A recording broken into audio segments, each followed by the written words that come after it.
Hello. Hi, everyone. Hello. Welcome, welcome. Welcome, everyone. Good afternoon, good morning, good evening from wherever you are. I'm here. I'm here. My name is Lady Winnie, and I'm back with more updates. Welcome, welcome. Today is, what's the date today anyway? April 13th, 2026. I am back with the usual updates, usual current affairs, usual news for you. And I'm here to chat, obviously, bounce ideas about our great country, Uganda. I'm waiting for a few more people to come on board. Welcome, welcome Zaina. Welcome Bale. Good evening to you. Welcome my people, welcome, welcome. I hope you're doing well. I know it's tough in Uganda right now. Times are tough, life is hard, things are not the same, and it seems like they're getting worse. But I want to encourage you because this is darkness before dawn. It seems tough, but we should be here. It's where we need to be to achieve what we're looking to achieve. So we're in the right place at the right time. Bedon, good to see you. Navidie, very good to see you. You're welcome. Welcome everyone. We're going to start in a few minutes here. Welcome, welcome, welcome, welcome. I've been interested and curious to know if I have some friends who would like to give me some ideas on what they'd like to hear me talk about. I've had some requests for some friends to say some things in Acholi, so I'm going to be doing an Acholi video at least once or twice a week. I wish I spoke more languages. I speak Luganda, but not very good, so that'll be hard to finish. But I'm very fluent in Acholi. That's where I'm from. Thank you, Bale. I appreciate you too. Welcome, Lorenzo. Welcome, welcome. So if you have any ideas, please let me know what you'd like to see, what you'd like to hear. Obviously, I try to keep up with things that are happening, current affairs, to compare. Sometimes I look to Asimo Willett, Bible and Politics. I follow him online, and we do guide our information, same channels most of the time. I do follow, obviously, Fred Lumbuye and other people on social media. I also have my sources from Uganda. I have some sources especially from, like home, northern Uganda, and places like that, everywhere, basically. I have some friends in high places who are obviously disgruntled with how things are going despite being in the government. They're not happy about it. So there's that. Bedon is saying the occupants have strengthened their grip on power in Uganda. Yes. Runyankore, not so good. I can only greet and get by, but no, I don't speak Runyankore very well, but I'd love to. It's a beautiful, beautiful, if it wasn't for these Rwandese, these refugees who came and took over power in Uganda, if it wasn't for them, we would speak all languages freely and not avoid certain languages because of the way they associate them with those languages. We would be free to speak any language at any time. But I grew up in Kampala. In fact, I grew up in Nakawa. and I had neighbors from different places, different parts. And then I went to boarding school a lot. So obviously I had several different, thank you, John Baptiste. Thank you. From different parts of Uganda. So at least I know how to greet, to like, you know, make an order or ask for some things here and there. So I can get by with a few languages, you know, hello and goodbye and things like that, and in between. Runyankole, just a little bit. I can just a little bit, but I do understand, maybe because it's also related Bantu, most Bantu tribes, or actually Nilot, same thing, Bantu, same thing. You can have an idea of what they're saying because they're related somewhat. So yeah, getting back to our program of the day today. You have all seen the luxurious criminal, the killer, who they say is called Okelo Onyum, brought to public court today. Obviously brought as a diversion because a lot of things are happening in the country. So many things are happening. As you might know, Kulaije has passed. Kulaije follows Janet, and also the gentleman from West Nile. What's his name? Sorry. The minister, or what's his name? Let me try to look it up. 1 second.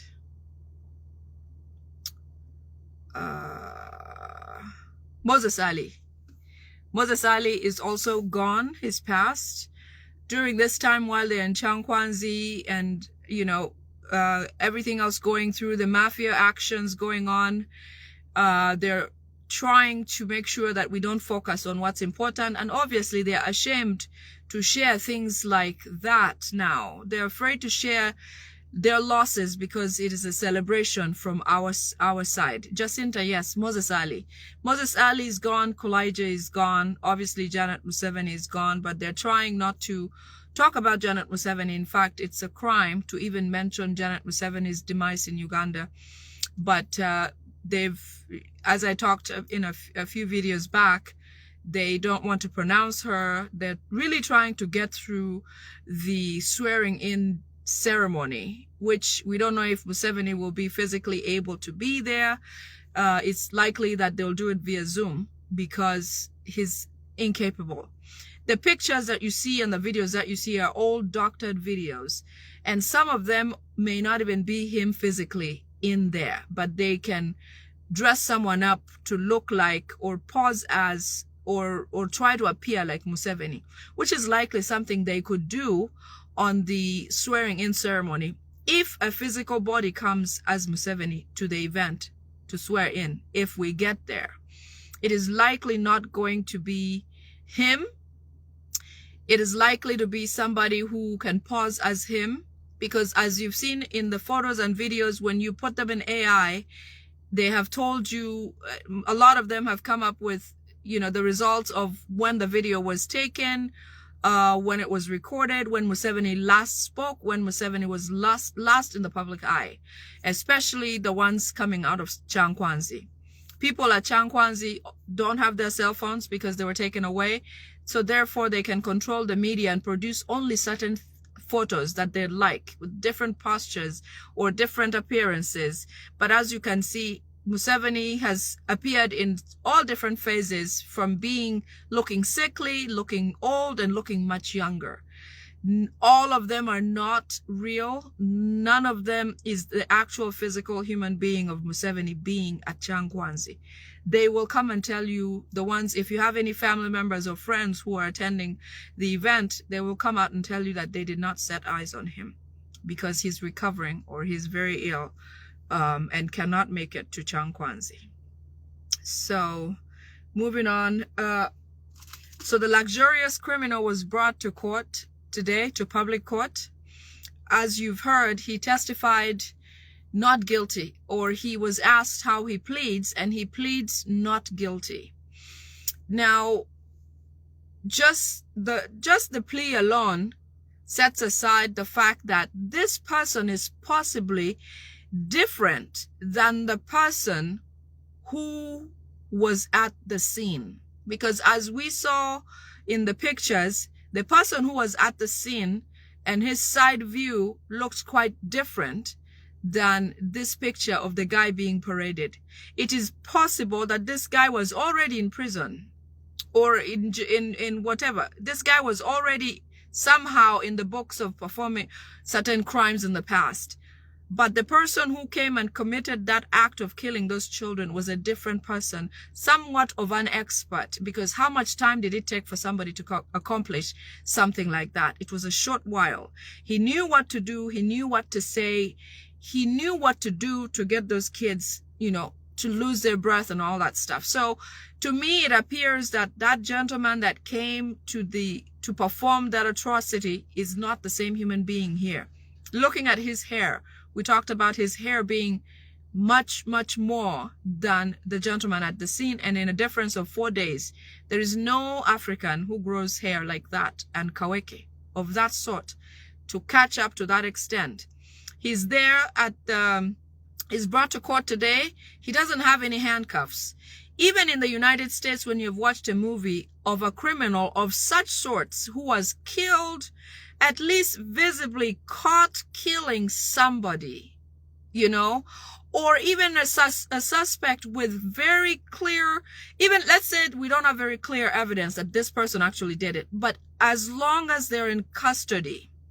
Because if somebody is arrested here for, let's say a husband is dead or a wife is dead, and the prime suspect is one of the spouses, they will take that person and try to determine in a room of where they will interrogate that person to try to place them either at the crime scene or somewhat, so that they can say that this person may be a suspect. And if they are not anywhere at the crime scene or anything of that sort, they let you go.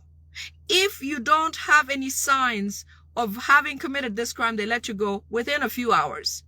But if you are suspected to have committed the crime and your alibi does not match the scene of the crime or what happened, then they will take you in and hold you for further investigation, because you are a flight risk or you're a concern of harming somebody else. So they'll take you somewhere in custody and hold you in there until they deem you're innocent. Now, while being held, a criminal of such caliber, you are not free. In fact, you have a chain on your legs from one, I don't know if it's still a handcuff or a leg cuff, something like that. You either are in chains from your cuffs on the arms to the cuffs on your feet, and in between, or you are maintained in handcuffs for the duration of the time that you are exposed, especially being tried among other people. This is a public trial. If this man is as dangerous as they say he is, why doesn't he have a simple handcuff? A simple handcuff, just to protect the public that is around him. In fact, if he was such a dangerous man, he would not be brought to be tried in public. Because what if he does something else, okay? So I'm just trying to paint a picture where this man whom they brought free, hands-free, no handcuffs, no chains. In fact, the police stood back away from him, the prison's guard. They stood a bit far from him. He was offered water to drink. Now, I've seen how prisoners are held or handled in Uganda, and it's not comparable to anywhere in the rest of the world, especially the Western world where I've seen this happen. If you are deemed some sort of criminal, which this man was caught red-handed, okay? They say the same man was caught red-handed and brought to the from the crime scene, caught right after killing those children. He is taken away by the police and prisons. The police never lose touch or hold of him. Okay, it's not like he disappears and comes back, and or they go and no. This is the same guy from the crime scene, taken to prison to be held, and then brought to public court. He's brought free, no handcuffs. He's given water to drink. He is dressed and has had at least 3 changes of clothes. We have seen 3 changes of clothes. Now, it's not unfair to compare this prisoner and call him luxurious, because compared to the way Noop, in fact, during the burial of Mrs. Edith Mufumbiro, okay, most of the people who are carrying the coffin, the ones wearing the Noop uniform, were abducted and taken away under the orders of Muhoozi and Salim Saleh, because they feel like every day that passes, they are demolishing Noop. But when things like this happen and bring people together, they're surprised that Noop is still a very, very strong party. It is strong and it will not go away. So anyways, those people were abducted. Those people who attended the funeral in uniform, in red uniform, and carried the coffin were all abducted. Some released shortly after, some not released.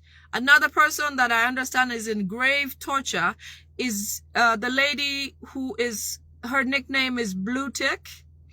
She, I understand, is undergoing severe torture.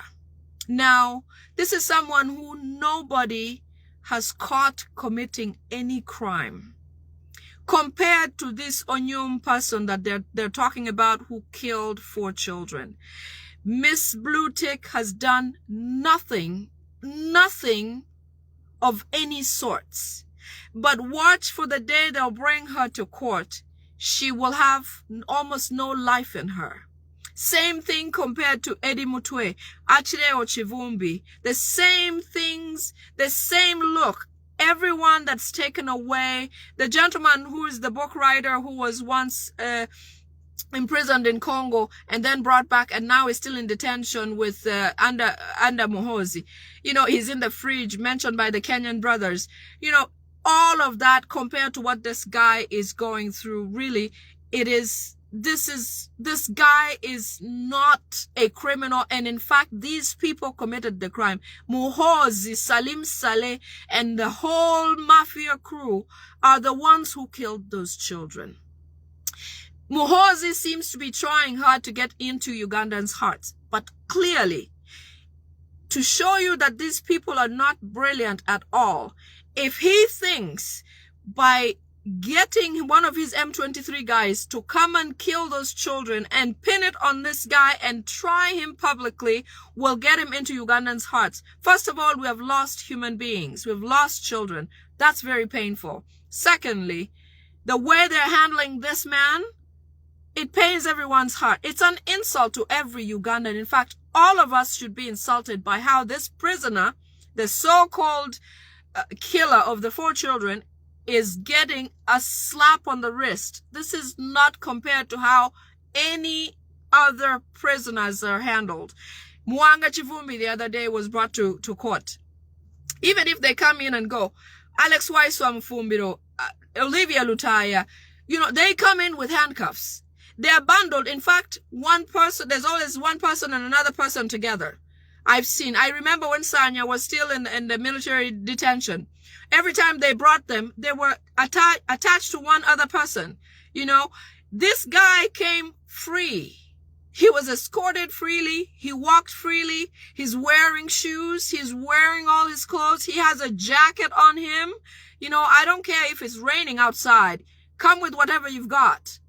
You know, so all this is a sign of unfairness, and I feel like they're abusing Ugandans, because really what these people do is to try to see how far they can go. They probe and poke and see, you know, what are they going to do this time? I feel like this is the argument they have. They're like, let's see how, if Ugandans even have the nerve to do something about this, their children dying, and this man, this whole thing being fake. No matter whether this is a cover-up, a diversion, or whatever the case might be, this is sad for us Ugandans, because I think at some point we should have enough. We should have enough to deal with these people. First of all, that trial, nobody should have gone there. Why? Let them have their own mess, enjoy it, and go home.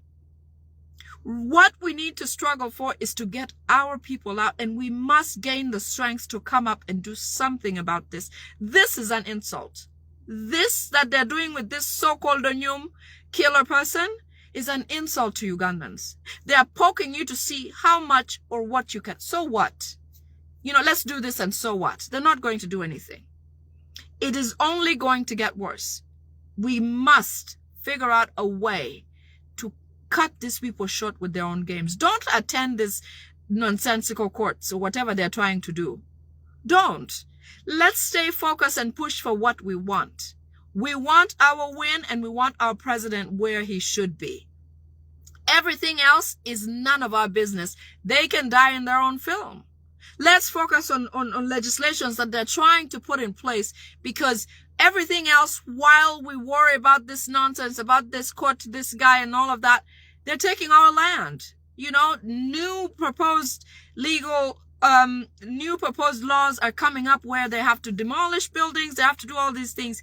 They're keeping us busy with nonsense. But more so, we need to focus on what is most important. Some people or some things have to be put in place to move ahead. And let these people die in their own film. Let them. Do not give them the time of day with this type of kangaroo court. It's not worth it.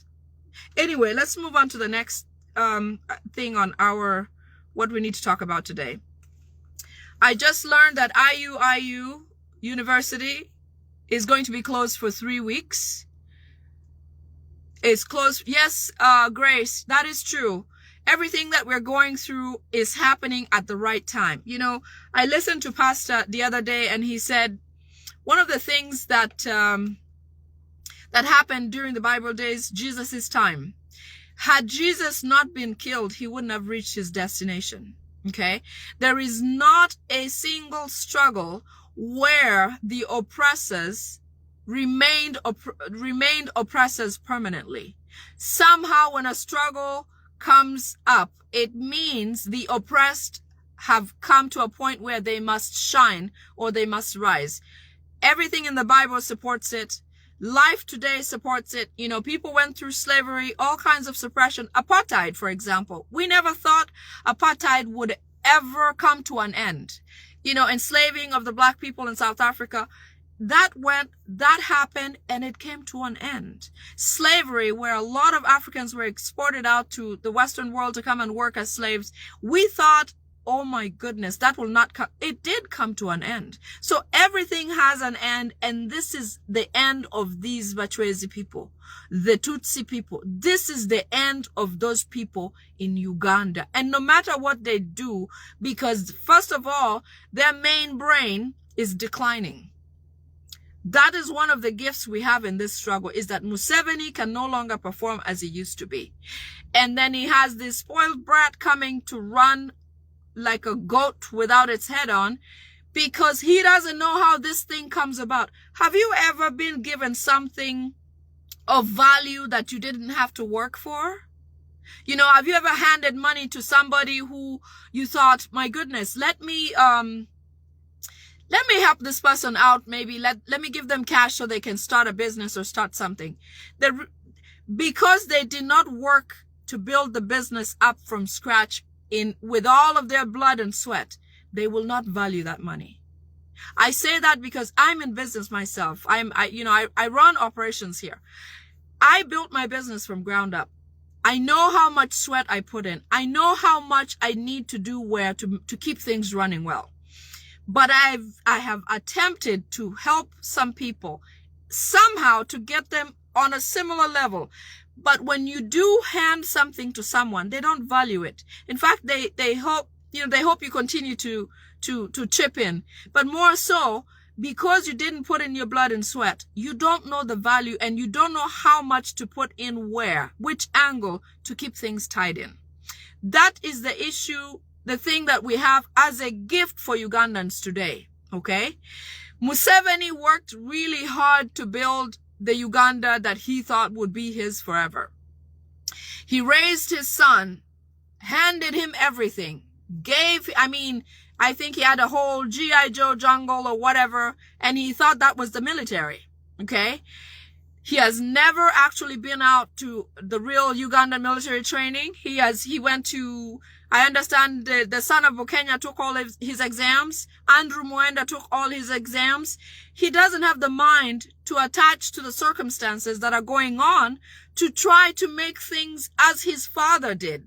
His father gave him a soft landing. Therefore, he doesn't have the roots to hang on. It is a gift, Uganda, and this is the time that things are going to change for us. We have tree trunks hanging without the roots. It is a gift. It's the most perfect time for this to happen. So I know that we are where we are today because it is time. Thank goodness for His Excellency Kyagulanyi Ssentamu for coming, because he opened our eyes and showed us, he unveiled everything that was wrong, that we didn't even know was wrong, because most of us were taught to just be quiet. Be quiet and listen. Just listen and follow. Just listen and follow. Kyagulanyi Ssentamu came in and said, wait a minute. Everybody look here. This is what's going on. And here we are. So we're in the perfect place and time to achieve a new Uganda. It is the reason they're scrambling to make sure that they can cause all kinds of chaos. They think that's how Museveni came into power. Museveni did not come in the way these people are doing it.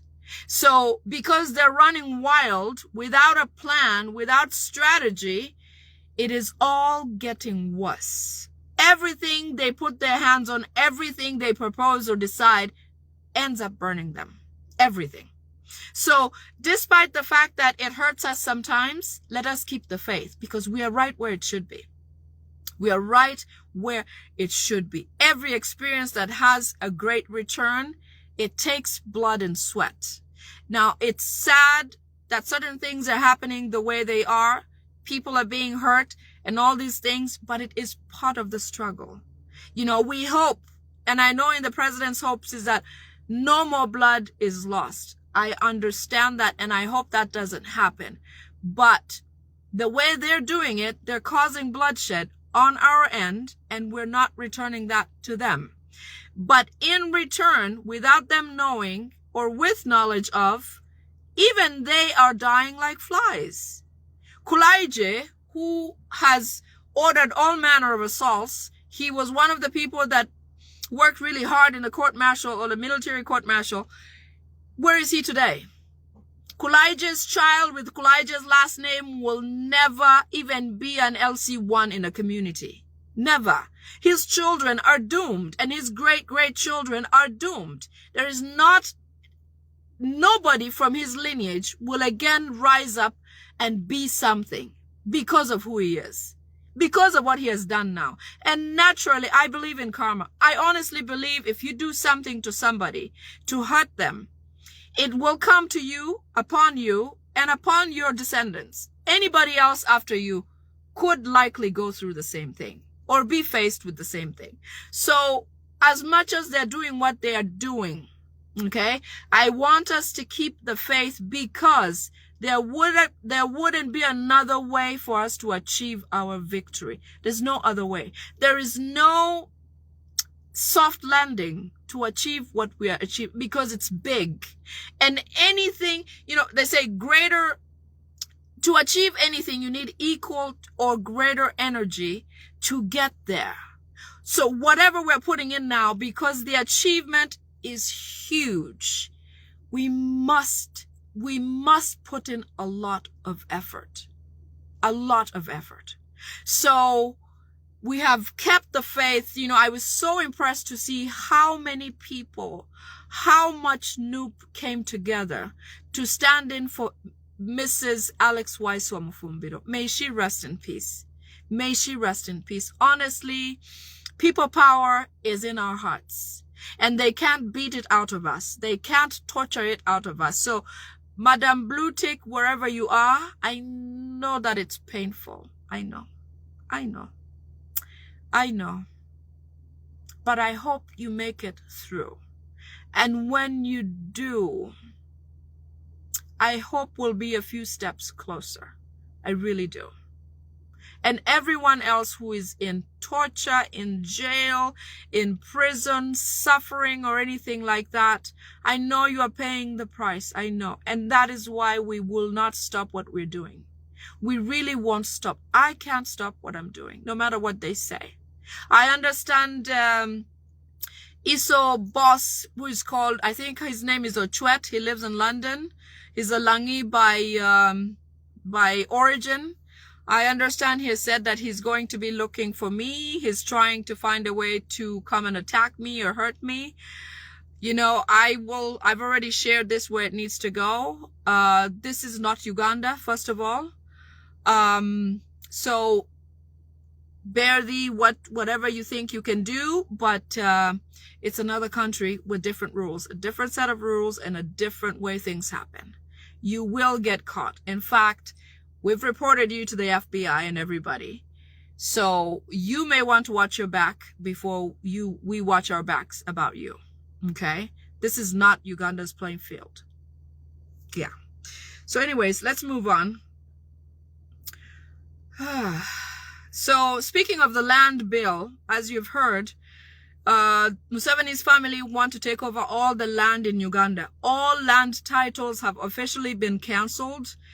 And they're going to start having people re-register their land. Even though that sounds like something that is realistically done in some areas or parts of the world, it is not okay that they cancel land titles first. If they were inviting Ugandans to come and re-register into a new system or an updated system, then it would make sense. But what these people are doing is the family of the last family wants to take over all the land in Uganda. They have mafias, obviously they have Rwandese who want to come, who already are in line to come and take over the land in Uganda. So they've discussed ways of how they're going to grab land in the country. The first thing is through the Building Control Amendment Act. You have heard about that, where they're going to be charging points on land by acreage, whereby if somebody has land around, if anybody wants to buy land or wants to develop a piece of land, they have to first of all submit a plan to get permits. You know, that is a normal thing in a country like the United States, where if I want to build something, or if no, let me walk that back. It doesn't appear the way it is designed in Uganda, because in Uganda, every land with a permit, you have to go and present your interest to this land board or whatever the land board they're going to come up with. And if you don't present it first, then you automatically lose it, because they actually own it all right now, since all the permits have been canceled.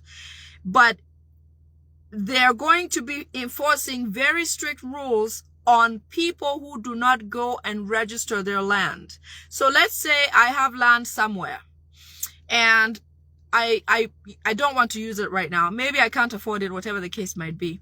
They don't want you to just sit on that title, because if you do, it will mean that you are on that land illegally. And when they come at you to try to ask you for the permit, and you don't have the one they're asking you for, you will be imprisoned for 5 years, or you will be charged certain points per square meter of the land in fines.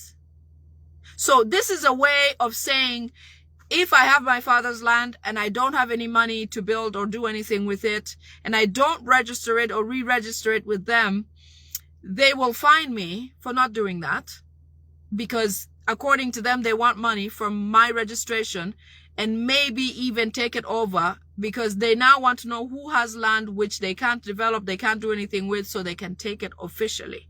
Okay? Because they're saying if you cannot develop a land, they have people who can develop it, which means they have Rwandese lined up to come and take over these pieces of land. Any house plan that anybody has to put on a building has to be presented to these people first with a title. Original title has to be handed over and permission from the landowner holding the title. So if you want to put anything on your land, which you already got a permit for and paid for, you must share your interest with them. Any house plans about anything you want to put on that land, you must share with them, and they decide for you if it qualifies to be built on there or not. Now that process, who knows how long it will be, okay? And who knows if your interest of what you're going to do will ever be enough. Speaking of which, they want to tear down Magere. Most importantly, the rules that are being set right now are to try to endeavor to get into, for example, the land. Remember when they raided His Excellency's home? They took a lot of land titles, and also they took the land title of his home plus the building plans. So eventually they'll come up with a plan or ideas to say that there's going to be new redevelopment in this region. We want this place maybe to look like an industrial area, which means they have to plow down certain houses like you have seen happening already. They will plow those down, including Magere and Makerere Kavule. These people are evil. Uganda, let's do something. So it's going to be hard for anyone to build on any land because Museveni's family and mafias have all the land titles. All of them they have to themselves. Okay? Next thing, Muhoozi and Salim Saleh have instructed Wakiso district land planners to provide the house plan for Magere. I was just speaking about this because they want to take over Magere. They want to destroy Bobby Wine's home. They want to destroy his, the whole area, the land. I know where the building sits, the plantation, Lusuku, the land where Mrs. Barbara Chagulanyi had the events on that area. All of that, they want to take over and plow down the house and build something else of their interest. Basically, they have taken over the land title of His Excellency Chagulanyi Sentamu. You know, if these people were smart, okay, and I'm not trying to give them my advice, if these Muhoozi people were smart, for them to not look like they're targeting His Excellency Chagulanyi Sentamu, they would do this to all opposition runner-ups. All of them. But just the fact that everything I'm going to talk about today, clearly you can judge that it is against His Excellency Chagulanyi Sentamu and NUP and for the Muhoozis, which points them further to the fact that they are being unfair to His Excellency Chagulanyi Sentamu, and the world is watching. This is not just because I'm talking about it or I see it as I see it. No. If they claim that Bobby Wine is a terrorist, okay? They say NUP is a terrorist organization and Bobby Wine is a terrorist. How come everything that the Muhoozis decide or make law of or decide to do is about affecting His Excellency Chagulanyi Sentamu and NUP? How stupid do they think the whole world is? You claim the guy didn't win an election. Okay, let him be. So if Museveni won the election, why are you attacking Bobby Wine's home? Why are you now going to plow down His Excellency Chagulanyi Sentamu's home? Okay, if Museveni won fairly and squarely, why are you still abducting NUP political members of the party? Why is Muhoozi and Salim Saleh, if they say that Museveni won, why are they still arresting people? You know, right at the funeral of Mrs. Waiswa Mufumbido, all the NUP members who were there, who carried the coffin, Muhoozi ordered them to be picked up, and indeed they did. A few of them were let go of. A few of them survived mysteriously. And, you know, sorry about that. Something happened to my phone. So, if they say they are who they are and they're legitimate and they won the election and they are, Uganda loves them and all these things, why are you going at His Excellency Kyagulanyi Ssentamu this way? Why? Why?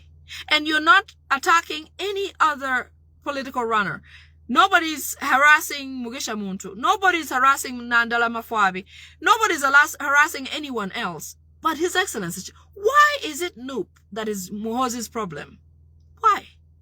You're going to know as we go along, because I have some more interesting things about this gentleman in jail, the FDC gentleman, if he is actually in there, which I don't believe he is. Anyway, so they want to get the land title of Magere, which is the home of His Excellency Kyagulanyi Ssentamu. They want to tear down his home. They want to tear down the whole area and build something else that they would like. They're also going to tear down the new office in Kavule, the main office in Kampala of National Unity Platform. They're going to tear it down. In fact, the next few days, if it's not done tomorrow, this week will not pass before they attack and plow down part of Magere, part of NUP offices in Kampala at Kawempe. So let's look out for that. So every district is required to produce plans. The whole district showing houses in every area, every parish. They have to reproduce all those land, all those buildings and plans showing everything. And they're going to do mass destruction of people's homes. These homes that they're going to destroy, which they already started destroying homes, they want to mainly focus on the National Unity Platform members who are in those designated areas. And once they start breaking down those homes, after they've gotten all the plans, and I mean, people, all National Unity Platform members, these are MPs, local community leaders, you know, the wealthy people in the community, people who can do things and put buildings together or in place. As long as they support National Unity Platform, their buildings are going to be destroyed. Then eventually they've set up a group of lawyers from LDC who will then go and try to fight this law, which will then put it at the point that they will decide that it's a good time for us to pause because I think we've gotten all those target homes that we want to get. We're now going to pause and listen to the contest that is filed by the gang members from the LDC that they have already prepared. And these LDC people will then put a halt to the destruction of property, but it will be too late for most NUP members. The main focus of the homes going to be destroyed are going to be of people of National Unity Platform or straight up opposition. Same thing. So they will demolish Bobby Wine's home. That one I already talked about. All NUP members' houses and leaders, all leaders of National Unity Platform homes, businesses, anything that they have structures of out there are going to be demolished as well. Okay. Muhoozi intends to have his birthday surpass that of Kabaka, because I think Kabaka's run is about the Kabaka's birthday, Kabaka of Buganda. Muhoozi, the son of Museveni, would like his to trump that of the Kabaka. So he's already, preparations are underway. I understand the people who make t-shirts in Nightil have been forced to make Muhoozi's birthday t-shirts, which will eventually be distributed all over. And on his birthday, he's going to try to impress, you know, by giving gifts and money and support to women's groups or youth groups or men's groups or whatever, because he's trying to get back into the hearts of Ugandans. But he doesn't know that Muhoozi, that he does 50 things.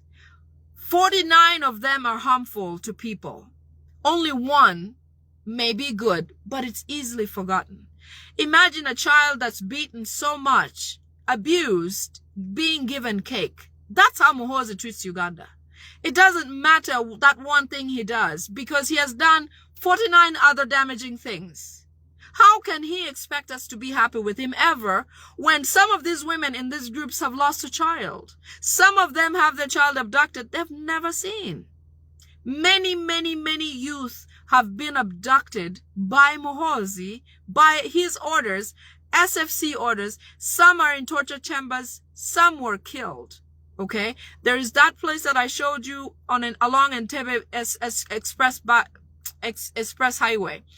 There's a swamp or some sort of swampy lake that is steady or still, where they've dropped a lot of dead bodies. Many, many, many youth have been killed and dumped there. If you die in their hands during the torture, they just find a place to dump you. None of these people have been buried decently by their family, if their family even knows. The lady who I showed you recently in the video, the one who was abducted on election day, she happened to be in town. Just happened to be in Kampala. On the streets, talking to somebody about something, not even about politics. And then it so happened that the people that she was talking to were discussing hopes that His Excellency Kyagulanyi Ssentamu will win the election. And when they caught wind of it, they took all of them to be tortured. She was tortured so severely that when she was released 28 days later, she died shortly after because her body was injected with poison so often, daily. The conditions of living in the torture chambers were so terrible. She came back sick of all kinds of things. She was throwing up black, gooey things. You know, from her, she didn't even have an appetite. She said she couldn't sleep. You know, these people are tortured so much.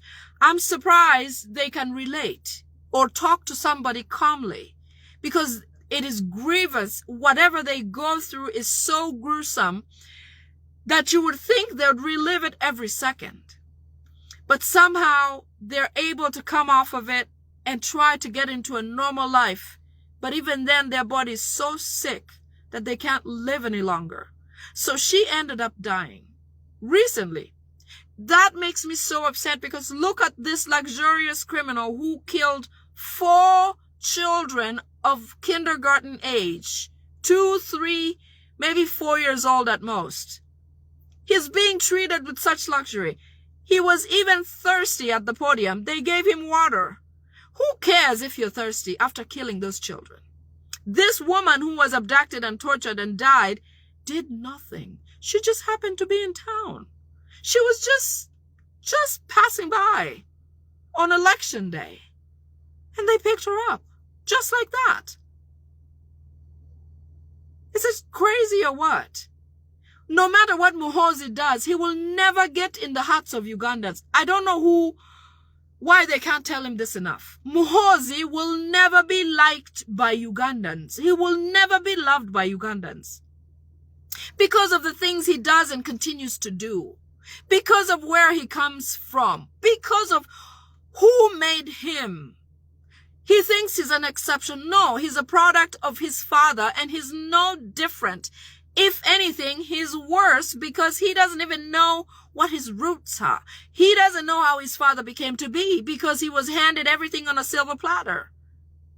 So, no matter what Muhoozi does, he will never be loved and embraced by Ugandans. He might as well go. I don't know why he tries. He shouldn't. He shouldn't. Anyway,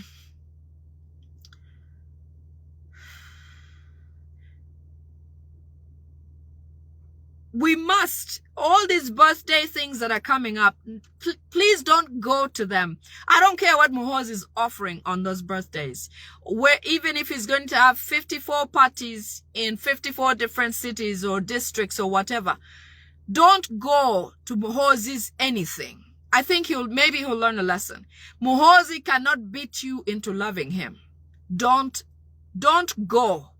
In fact, even this swearing in that they think they're going to accomplish, just don't show up. Don't show up.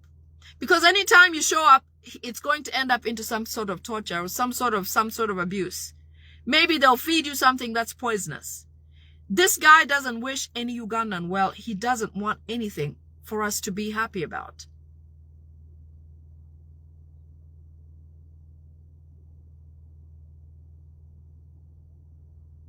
So I understand all the land. Did you know that the oil in Uganda is the second best crude oil in the world?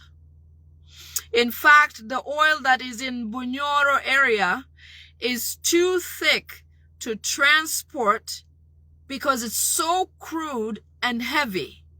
So because the bend goes higher, if it's to be sent to like places in the city, it is steep. You know, water does not travel upward. Water has to travel on a slope. And because it's so heavy, they have decided to create the oil in Amoro, Bunyoro.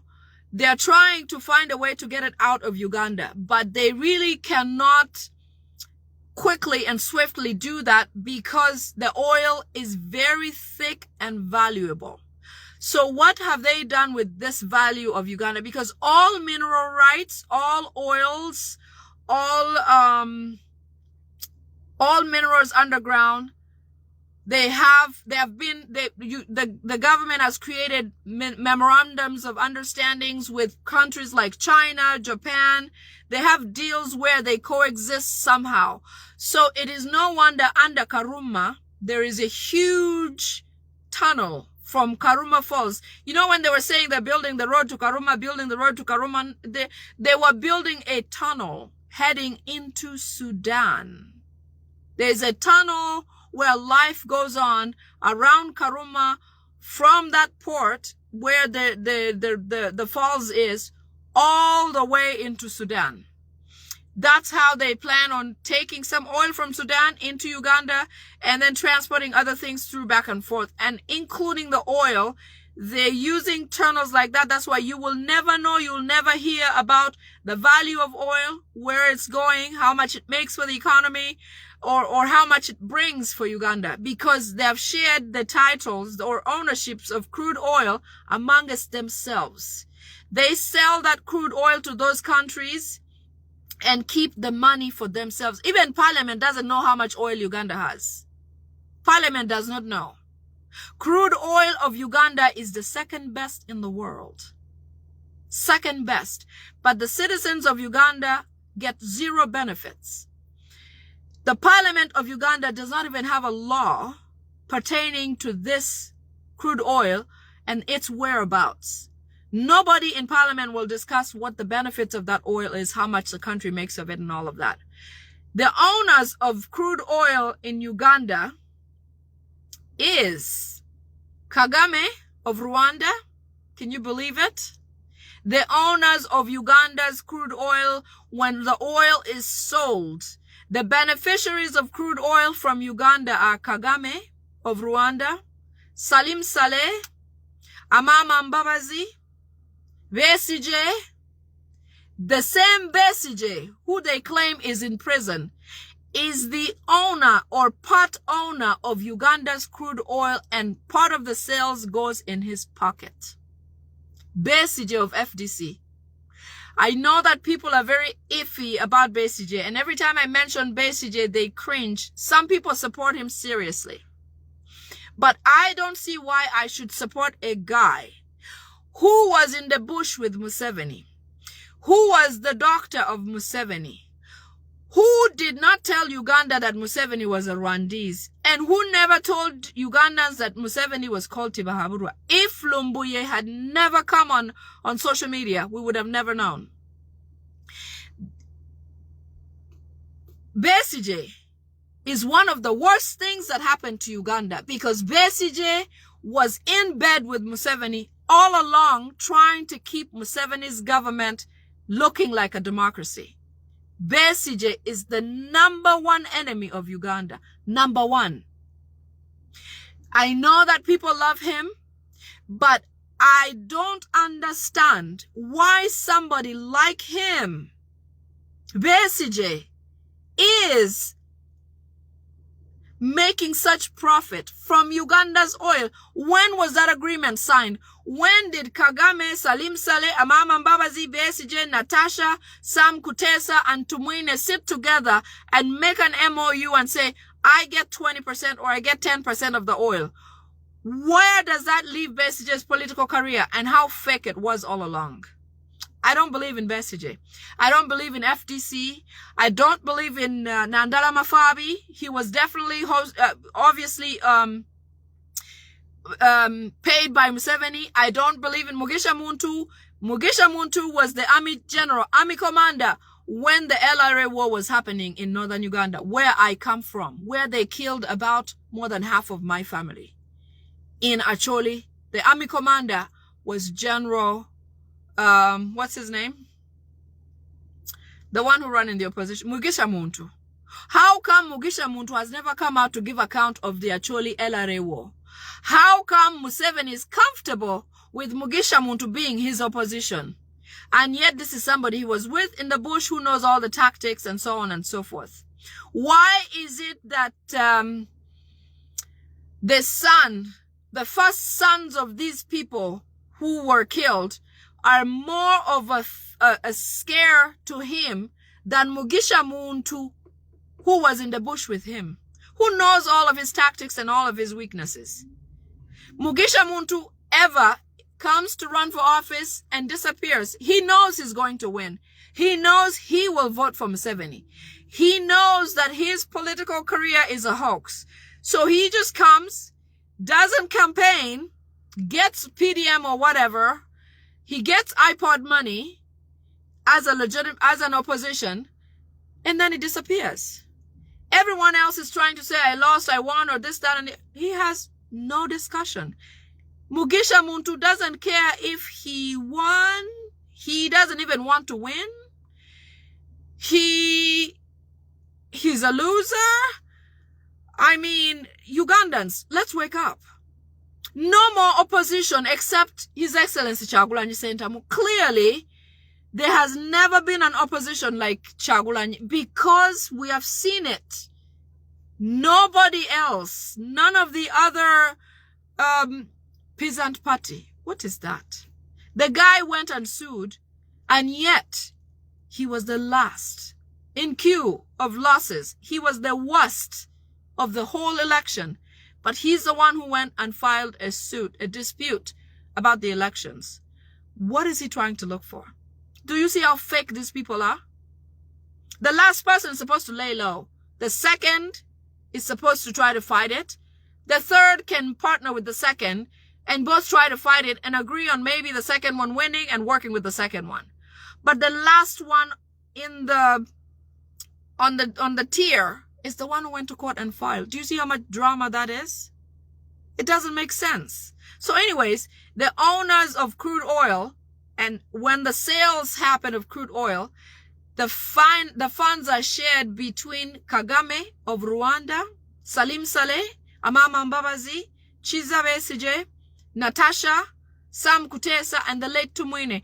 Tumwine, I understand, was killed because he had some disagreements. He wanted to take more for himself. And they said, well, you're going to have to get out of here. That's how Tumwine ended up being gone. In the next few days, there's going to be more school fires. I understand they're preparing and gearing for that. Different areas. There's going to be, I was supposed to speak about this a few days ago. Something about more deaths of people in high places, generals and other offices in government. But as you can see, I'm late because a few people are already gone. That gentleman who went and broke a house, somebody's home, I forget his name. That one passed, I think, a few days ago. Kulaije is gone. Moses Ali is gone. At the NRM caucus at Chankwanzi, I understand there's going to be a lot of them dropping like leaves because several, at least assured 5 tops, have been poisoned. They've also, I mean, they're breaking up. They're having breakup groups where they meet and talk. And I understand a few of them have kind of discussed, who's the Minister of Lands? I'll get to him when I get there.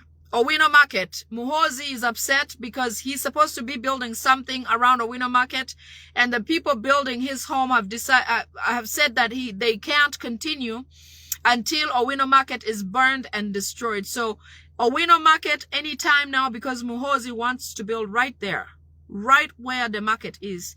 So any of these days they're going to burn it down. All proxies, I mean people who carry or pose as owners of certain wealth in Uganda on behalf of the the last family.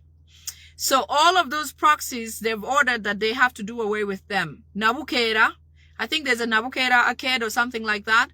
That is a building of the Muhoozis. They usually will name it under somebody else just so that they hold on and they look like they're not buying up or owning the whole city. So they'll put somebody else's name under it. Ham owns a lot of the buildings as a proxy to the first family. Chirumira, I don't know who that is. The other one is, who's the Indian guy? Sudhir is one of them. It is no wonder that every building that Sudhir owns is rented by the government of Uganda. Did you know that the government of Uganda does not own any buildings? Did you know that? The government of Uganda and all of its offices, departments, and services, departments or whatever, do not own buildings of their own. When Idi Amin was president, every embassy of Uganda in foreign land, especially the Western world, was owned by Uganda. The land title and the building structure was owned by Uganda, the government of Uganda. Today, they have all been sold and are leased. So all government buildings are leased from Sudhir. That means the government is owned by the Musevenis.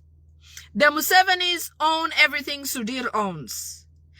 So therefore, every department of the government where other services for Ugandans are performed rent from the Museveni's family assets or buildings, so that they collect even more from those buildings that they own from taxpayers of Uganda. So Museveni owns all the buildings of Sudhir, and then all of Sudhir's buildings like Munyonyo or whatever in the Kampala city are rented by the government. So the government is paying them pocket change, money, which should be going to serve Ugandans, is spent in rents and insane amounts, and they don't miss payments because these people have to get their money right away. It's crazy. Very crazy. So those people, they've decided to have them dealt with or gone or whatever the case might be. Who's Geoffrey Mugambo? He's telling me that I'm a liar. Anyway, that must be an NRM whatever. You don't have to be on my page. In fact, let me see if I can delete him. Let me see. I'm going to ban this guy. Okay, so I've banned him. His name is Geoffrey Mugambo. When you find him in the corridors, you can deal with him.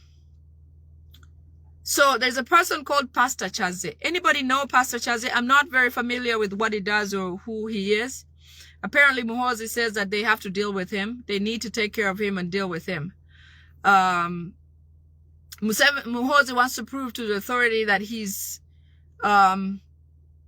going to start breaking down some born-again churches, just like Kagame is doing in Rwanda. He's going to require licenses of theology or degrees of theology for pastors and things like that. But they've already done a lot of damage.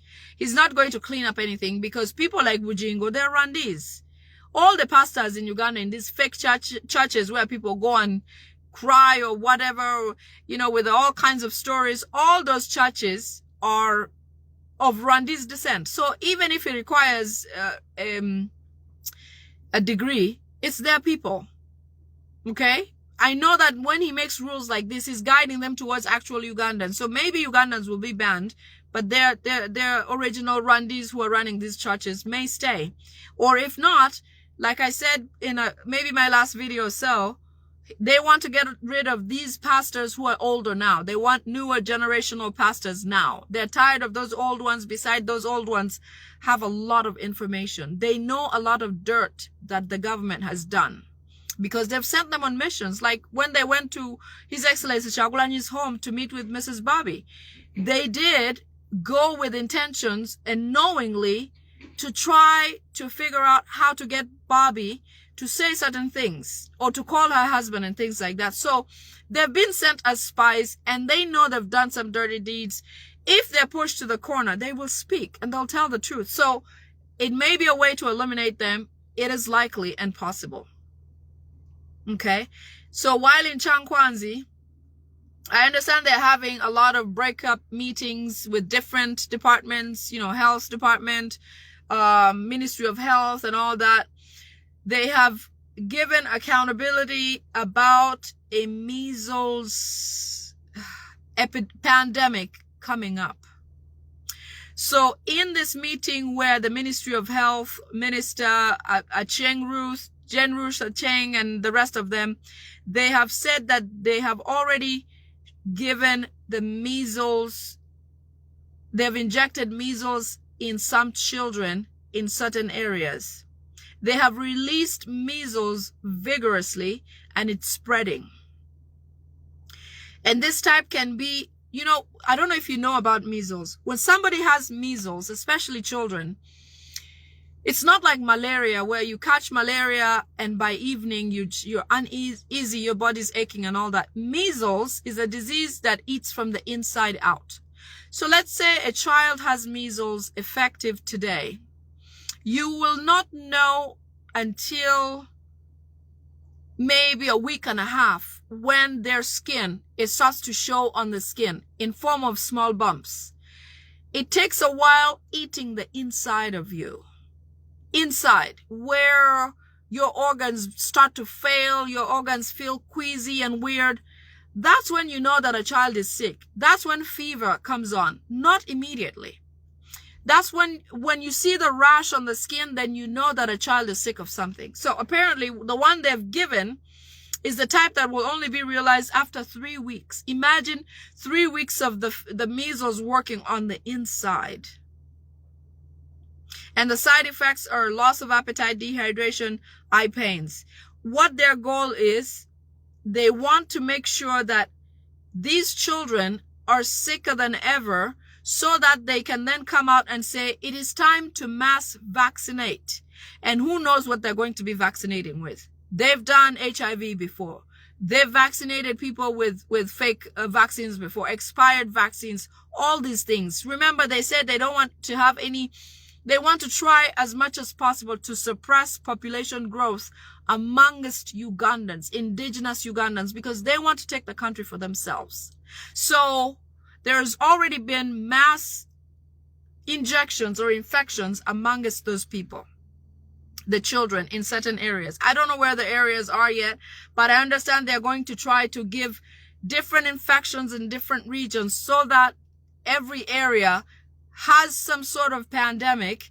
They're locked down, then they'll inject them with whatever they think they want to inject them, and then we have a big problem on our hands. They want to try to depopulate and stop population growth in Uganda. Suffocate it, stifle it. Okay?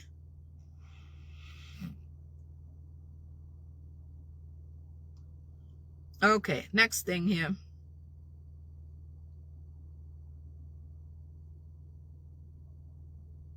So I mentioned NUP offices being removed. It's a resolution that has passed. They've signed it already. They've agreed to it. They're going to come and demolish Kavule, the main offices in Kampala.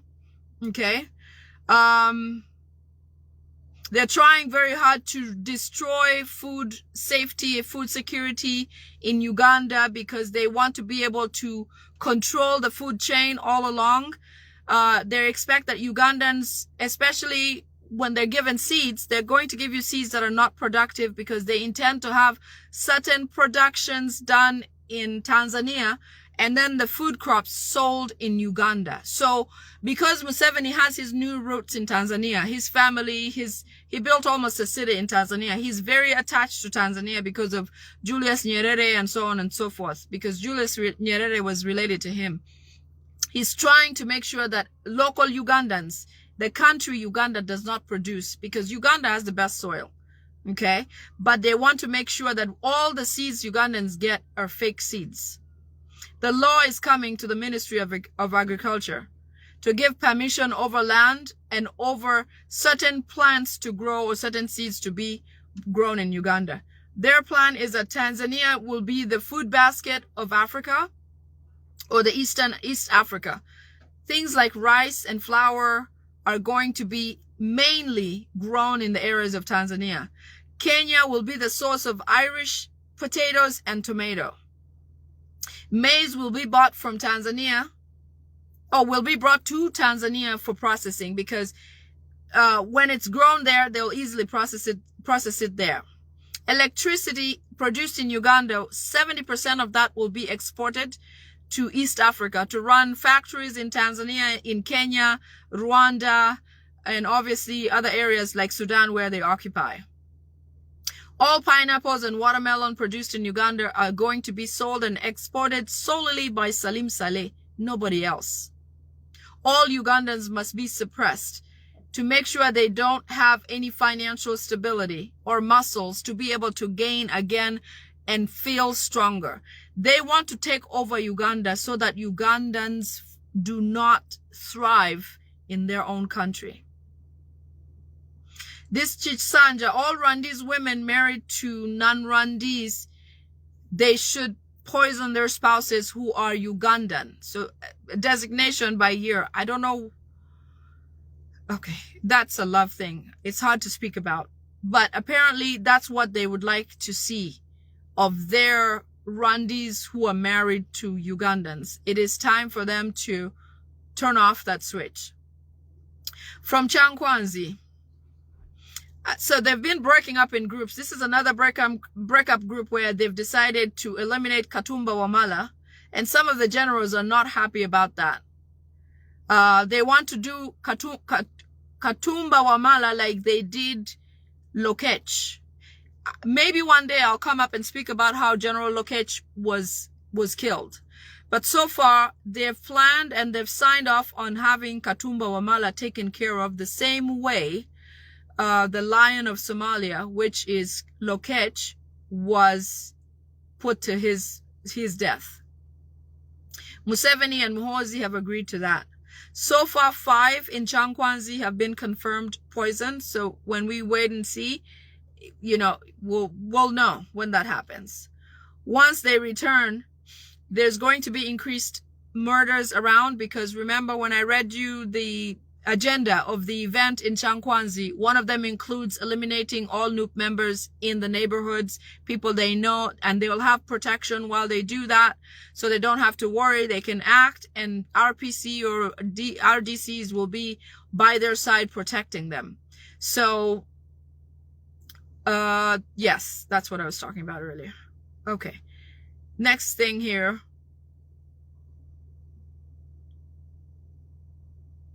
Yeah, I talked about all the boys who were arrested in Luuka after the burial of Mrs. Waiswa Mufumbiro. That was something that they had proposed, and they did. They've ordered the arrest of NUP spokesperson David Louis Rubongoya, Secretary General. They've ordered the arrest of him, and they've also ordered the arrest of Lope, Honorable Joel Senyonyi. They're going to be arrested and taken away and taken to their home with a lot of escorts. Obviously, the way they abduct people, they'll abduct, you know, like they did Dr. Lina Zedriga. When she was abducted on the day of elections, she was taken to her home and her house was ransacked because they claimed that she has hidden some things in her house. So the same thing they're going to do with Joel Senyonyi and Louis Rubongoya. They will arrest them and take them to their house, and in the process of having them tearing things or pulling things apart, they will plant currencies, foreign currencies, including the currency of Congo. Because what they're trying to do is brand National Unity Platform a terrorist organization, which means since Congo has had M23 and the other group of Kagame, since those people have been chased away from Congo and have infiltrated everywhere, basically called into Uganda by Museveni, they now want to tie those people to National Unity Platform to further brand His Excellency Kyagulanyi Ssentamu as a terrorist, because they're ransacking evidence, including the killer of 4 children, tying him to the US and all of that, because they want to link that chain far enough so it will get to His Excellency Kyagulanyi Ssentamu. In essence, they want to have that case filled up with everybody else that they want, because they want to make sure NUP as a party does not exist in Uganda. They're doing everything possible to eliminate NUP, but they don't know that people power is in our hearts. People power is not Bobby Wine. People power is not an individual. People power is what's right. What is humanely right. That's all people power is. It's not a human being. People power is doing right by my brother and my sister. People power is following the golden rule. Is doing unto you as I want done unto me. That's all people power is. It's the freedom to choose. People power is not an individual. You're really going to destroy His Excellency Kyagulanyi Ssentamu's home. It has nothing to do with people power. He built that home a long time before he came into politics. People power is me and everybody else who believes in treating others fairly. That's all people power is. So whether you demolish buildings or you demolish structures, you are really not destroying the spirit of people power, because people power lives in our hearts. It's plain and simple. I am not people power because my mother or my father is. No, I am people power because I choose. By the way, those of you who are going to talk to my mother to tell me to stop doing what I'm doing, people power is me. People power is me and my children and my lineage henceforth. People power is a Uganda where we're free to choose a president. People power is my friends who live in Uganda and are thriving as well. People power is a businessman in Uganda who fairly and squarely earns because he sweats and works hard. People power is a Ugandan waking up and saying, I want my child to go to that school. People power is the teacher saying, I want to make my school the first class school in this area. People power is the Ministry of Education doing the right thing by the education standards in Uganda. People power is the hospitals in Uganda giving the care they deserve, they should, to the people of Uganda. People power is the medical field choosing to come and give what they've got as a trained Ugandan national to come and treat. People power is a teacher who is trained to be a teacher, loving to go out and teach instead of struggling through it with tight ropes and no salaries. People power is existing whether I sleep in my porch or I sleep in my house or I sleep on the veranda. However I choose, I have peace. People power is me not worrying about my neighbor coming to take over my land or take over my assets. People coming to take over my buildings. People coming to destroy my... People power is all of us coexisting on a level playing field. That is people power. I can be there for a stranger in Uganda because what they're going through is wrong. That is people power. I don't have any push. Nothing special is making me do what I do. It's the love and care that I have. That is what people power is. It's inside me. Like all of us here. So when they think they're destroying the buildings or making laws that hurt us, or making keeping Waswa in jail instead of going to bury his wife, people power is me feeling the pain Waswa is going through and feeling like, man, I can't stop doing this. That's people power, which they don't understand. So whatever they do, they can't kill that in us. It's the golden rule. Do right by me, or I'll do right by you as I want it to be done for me. That's people power. That's it. That's why you find Ugandans happy no matter the state or the level, the class of life they're in. They're just happy, kind people. Until these guys, the refugees, came in and destroyed all of that. Everything that we've built with blood and sweat, they've destroyed everything.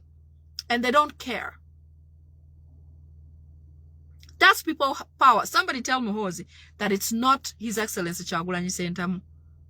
Whether they do away with certain people, it doesn't mean that we lose our people power.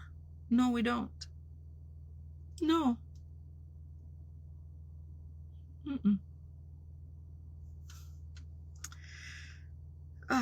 Let's go to the next thing. So, anyways, they're going to, in the next few days, arrest, like I mentioned, Secretary General Louis Rubongoya, and also His Excellency, Lope, Honorable Joel Senyonyi. They will arrest them and try to tie them to M23, Congo, because of foreign currencies they'll have. They'll say, well, where did you get this Congolese currency? How come? So that means you've been dealing with, the M23 in Congo. And little do they know that there's probably enough evidence in the world at ICC than what they can try to reproduce or reenact. But because they're not brilliant, they think force is everything. Just body power is all they have. That does not necessarily negate the fact that they are still the criminals or conspirators of M23. They still are. The Muhoozis are. Whatever he does not take away from the fact that Museveni is directly tied to M23. Even his counterpart, Kagame, said it. Kagame said those M23 came from Uganda. Simple. Whatever they try to do or plan or tie this and that, it has never been His Excellency Kyagulanyi, and it will never be. It's never a new problem. No. But anyway, that's what they're planning to do in the next couple of days.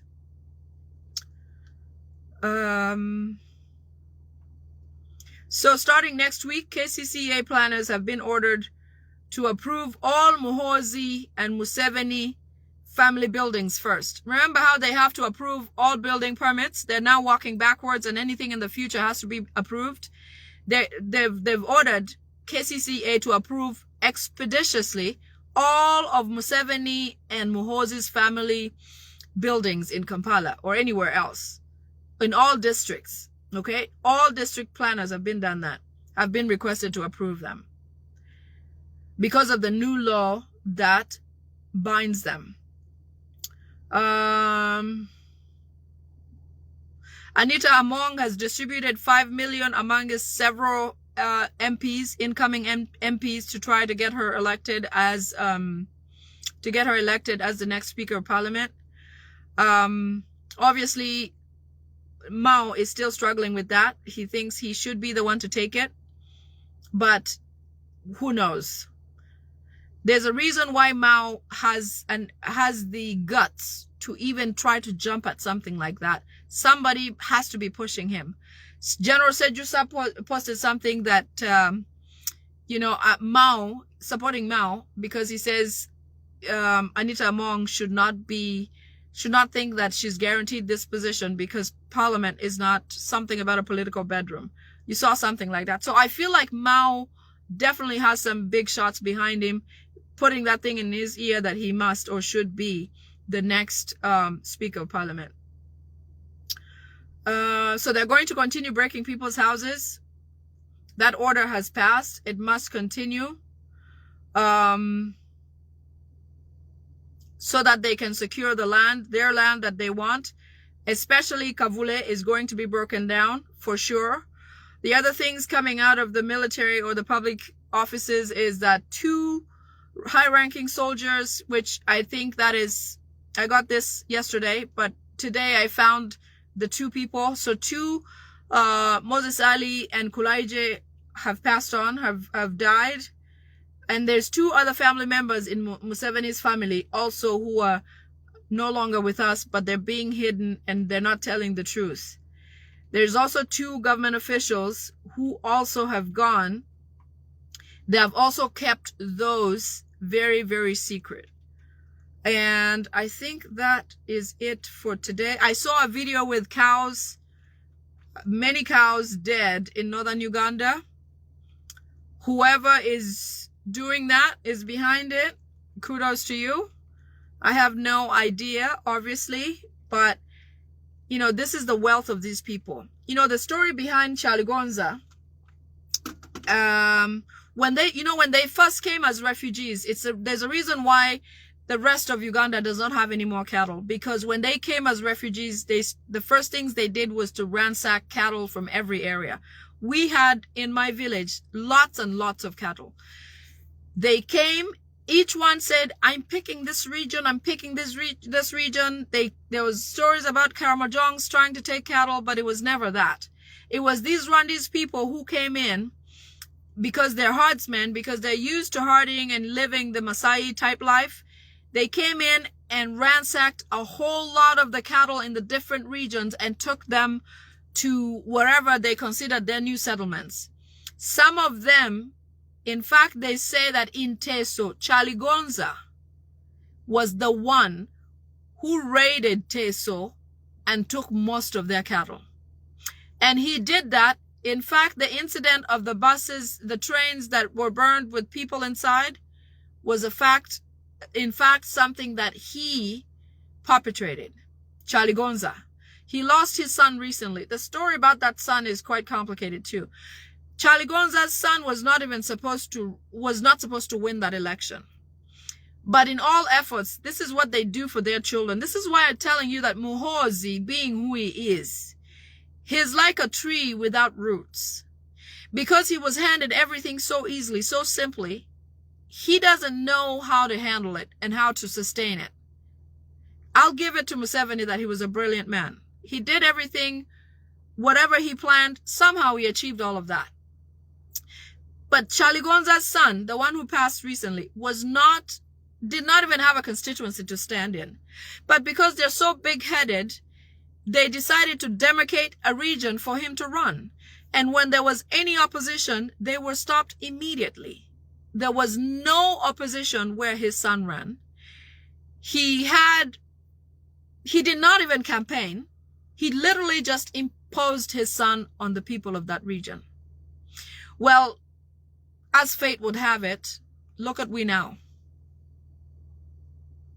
The loss Chaligonza bears today is worse than the loss of people who lost cattle.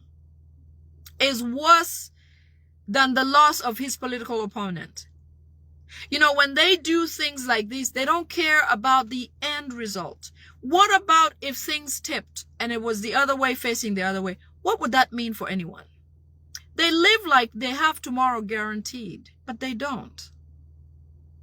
Like I said, for Ugandan today and for all of us looking forward to change, this is the best possible time. If Museveni was young, if Museveni was still about 60 years old, we wouldn't achieve this. But everything happens for a reason. Everything collectively works for the good of something. And I think we're here. We've arrived.